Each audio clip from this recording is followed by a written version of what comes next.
Live from WTVO Rockford and your home team. Eyewitness News at 5 starts now. Police raid the home of a suspected drug dealer. It's not the first time the Rockford man has been arrested. Lawmakers reach an agreement on the Illinois budget. One part of the deal could impact community college students. And an Ogle County community catches Hollywood's attention. Oregon's mayor tells us why movie producers are drawn to the city. Good evening, I'm Mimi Murphy. And I'm Eric Wilson. A Rockford man is arrested after police find drugs in his apartment. 30-year-old Terrence Gostin is charged with possession of a firearm by a felon and manufacturing or dealing cannabis and cocaine. Wednesday, Rockford police executed a search warrant at his home. Officers forced their way in and say they found 16 grams of cocaine and about 200 grams of marijuana, as well as scales, packaging materials, and a handgun. Gostin is in the Winnebago County Jail. The clock is ticking in Springfield, and lawmakers still have not reached a deal on the budget.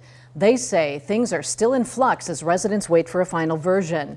It's been just over 24 hours since Governor Pritzker, Speaker Chris Welch, and Senate President Don Harmon stood together and said they had a deal. Now we've seen the budget. It was discussed in committee this morning, but there still has not been a vote in the Capitol. The lead budgeter for the Senate, Democrats, said there is an amendment coming showing that the announcement that they had a deal was premature. Senate Republicans say they are at the table during these discussions, but everything right now is up in the air. The agreement we've reached will produce another responsible, balanced budget that reinforces our state's economic stability while making progress on key issues for the people of Illinois. I think everything's very fluid right now, and I think that, and it's not just on the Senate side, I think it's the whole process is very fluid right now. I think the next 12 hours will determine a lot. That's all I'm going to say. Part of the amendment that's going to be filed brings in additional money for disability services in the state. The budget puts a major emphasis on education investments from pre-K to college. $250 million would go toward the first year of Smart Start Illinois. That's the governor's plan to make preschool more accessible for every child in the state. $350 million is also set aside for the evidence-based funding model. That model uses certain metrics to determine how much money schools need to give students a proper education.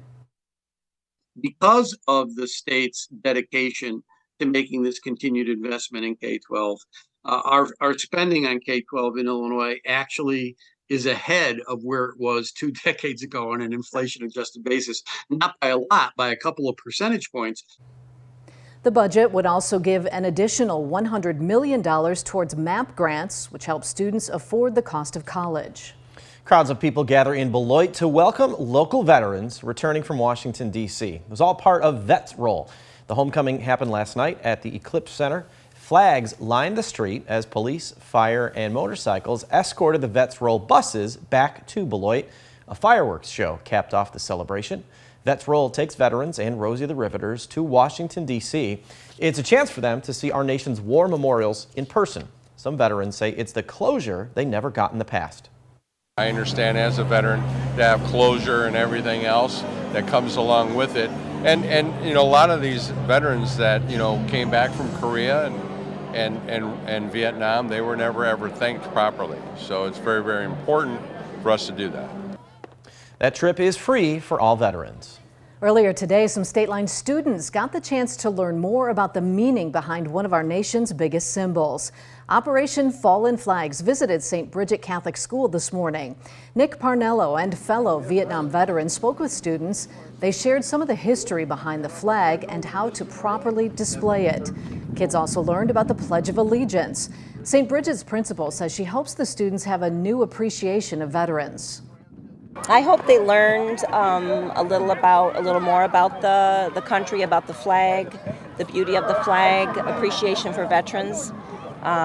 You know, we have these different holidays, and I think you hear more about the social gatherings and the food and the fireworks, and I think to teach them why, the real meaning of why we do this, and just to continue to grow the appreciation of our country and military. Operation Fallen Flags also uses its Glory truck to replace American flags around Winnebago County. Volunteers and city staff come together to clean up a Rockford neighborhood. It's part of the city's neighborhood improvement initiative. The area around Lewis Lemon Elementary got attention. Volunteers picked up trash, public works crews filled potholes. Another workforce development crew from LT Construction fixed a section of sidewalk. Rockford Police and Fire went door to door to provide smoke detectors and hand out other helpful information. A Rockford Fire arson investigator says he sees a lot of smoke detectors that are too old. So we want to make sure that people have working smoke detectors, because a non-functioning smoke detector is just as bad as not having a smoke detector. The city wrapped up the day with a block party for that neighborhood. You may see some familiar sights on the big screen soon. That's because an independent movie is being shot in Oregon and Dixon. Our Nicole Delgado spoke to Oregon's mayor and a producer of the film. Nicole? That's right, Eric and Mimi. It's lights, camera, and action for Oregon. One of the film's producer tells me the city checked off all their boxes that they were looking for. Everyone here has just been incredible and welcoming and wonderful and very enthusiastic. Chicago-based producer Angie Gaffney says this project has been in the makings since 2020, and now the filming begins. So to be here and to be on the ground and actually see it come to life and be able to make movie magic is a pretty special thing. This independent film is called Adult Children. It is a family comedy, and producers picked Oregon and Dixon as filming locations. Oregon Mayor Ken Williams says this is the third time a movie has been filmed in their city. The reason they chose Oregon when we talked to them when they first came out is because it was the location they wanted. They wanted to show a small town and the family dynamics within the small town. We have the riverfront, we have a historic downtown, and we're small town Americana. So when it's time to take the movie shots, we've got the locations. Mayor Williams tells me with hosting these films, it is a boost for the city's economy. We are very excited about having our third film in town. It provides a lot of benefit for our citizens and for our city. We spend money. We have to feed our crew, 3 meals a day. We have to film at locations. We rent trucks. So the great thing about a movie or film production being in town is that economic impact is going to be rippled and felt throughout the community. The budget for Adult Children is under $1 million. 20 filming days were scheduled and they are on day 19. Angie tells me she hopes more people get into watching independent movies like this one. Everything has been quite wonderful. We filmed at a lovely house in Dixon for 2.5 weeks. We filmed at the local firehouse and art studio and a local cafe. And Oregon has been incredibly welcoming. We were filming on Main Street there yesterday at a bar, and we're filming here at the vet clinic and another family house, and it's all been wonderful. I don't think I could pick a favorite. And more films could be on the way too. Chicago Media Angels and Rock River Studios are planning on starting a production company within the Oregon area. Mimi, Eric. A Memorial Day tribute is on display at Arlington National Cemetary. Each year, their Flags In ceremony pays tribute to our fallen heroes. Washington, D.C. correspondent Hannah Brandt shows us how, for some people, the event is very personal. A sea of flags line the headstones at Arlington National Cemetery. Placing the flag and honoring them is letting them know, hey, look, we still think about you, we love you, we thank you for serving this nation. Hundreds of soldiers took part in the annual Flags In ceremony meant to honor the fallen. And for Captain DJ Taylor, it's also to honor his family. My great-uncle Richard O'Morey is buried in Section 60. Taylor personally placed a flag at his great-uncle's headstone, but he says he tries to take a personal approach with each one. You get to take a moment and think about that person and, say thank you in a very small ways as you plant that flag. In total, soldiers place flags at the more than 250,000 graves in the cemetery. We take our time doing it. We ensure that everybody who is buried here is getting the proper honor bestowed upon them. It's a very big deal. They hope the gesture serves as a tribute for those who made the ultimate sacrifice and as a reminder for why they did it. Be thankful and grateful for these individuals that have paved the way, because if it wasn't for them and if it wasn't for us, then who knows where our nations would be. Remember why this long weekend is here. It wasn't, just given, it was earned by a lot of the service members out here. In Arlington, I'm Hannah Brandt. Now, your first warned weather forecast from meteorologist Jordan Wolf. Well, bright blue skies dominated the atmosphere today, and that's because of the high pressure that's off to our east and northeast, helping to keep our skies very, very clear. Also keeping temperatures a little bit on the warmer side. We only made it into the upper 60s and low 70s today, but it felt very, very comfortable out there because of how low our dew points are. We did have a little bit of cloud cover, at least earlier on today, but that now clearing well to the south, leaving us with bright blue skies and plenty of sunshine here for the afternoon and into the evening. That high pressure, as I mentioned, is pushing some slightly cooler air, at least toward our direction, compared to where we could be if we were out across the plains. Temperatures into the 80s there. We only made it up into the upper 60s and the low 70s. That's where we currently sit, many spots across the state line. But notice these dew points down in the 20s and 30s, and a couple spots even in the teens and close to single digits for those dew points. That's how dry some of this air is. There's not a whole lot of wind, but if there was a little bit more wind out there, we would have a little bit more of an elevated fire concern for the day today. The good news is, though, that it's just keeping our temperatures very, very comfortable when you go outside.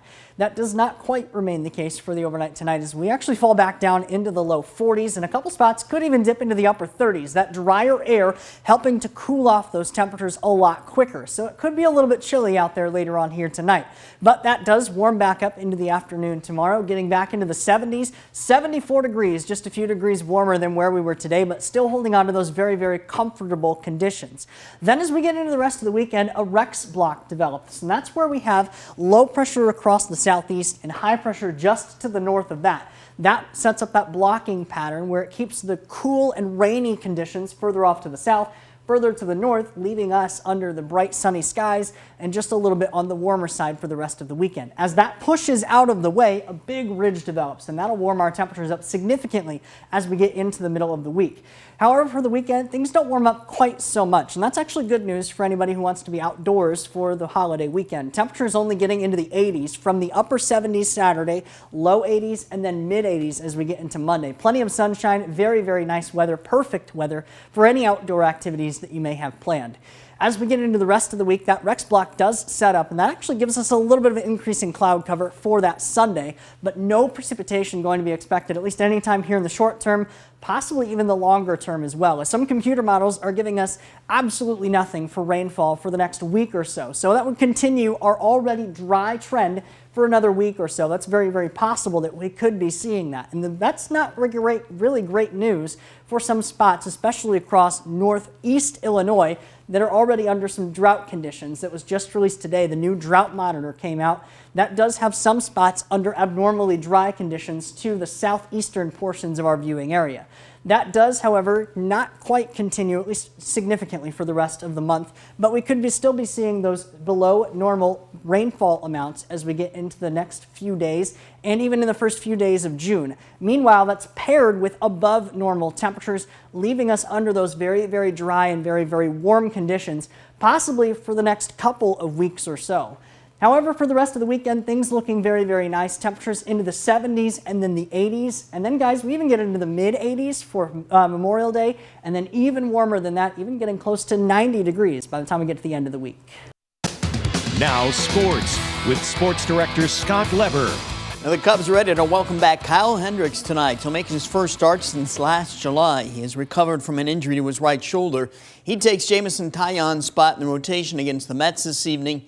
Taillon's next start will be on Saturday. Now Marcus Stroman has settled in as the Cubs' most reliable starting pitcher at the moment. He turned in his 9th quality start last night in a 4-2 win against the Mets. That's the most quality starts by a pitcher in the majors this season. Stroman lowered his ERA to 2.95.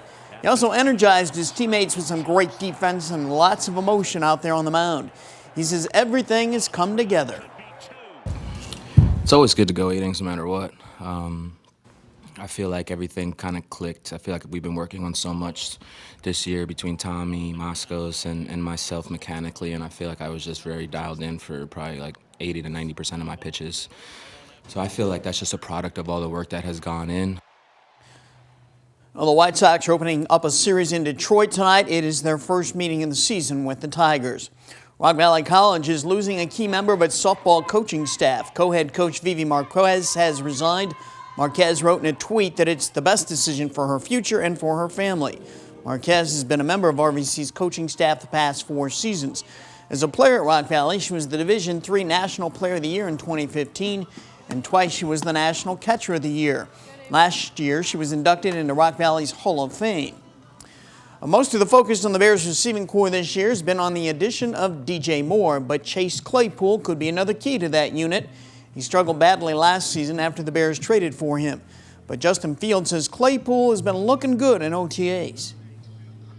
Chase has improved tremendously just from last year, the end of last year to now. That's one thing I'm truly proud to say. Just seeing his work ethic, his attitude change, you can just see he's taking another step. First for an interactive radar from Rockford, Auto Glass and More, showing the clear skies that we've been seeing throughout the day today. Because of high pressure off to the northeast, that's keeping our skies clear. Also, temperatures a little bit on the warmer side. Dew points very, very dry, allowing temperatures to fall back into the low 40s and upper 30s in a couple spots overnight tonight. We return, though, back as we get into the 70s for the rest of the weekend. The holiday weekend looking even warmer, getting into the mid 80s by Monday, and then even close to 90 degrees toward the end of the week. Very summer-like. Thanks, Jordan. And thank you for spending some time with us. Stay safe.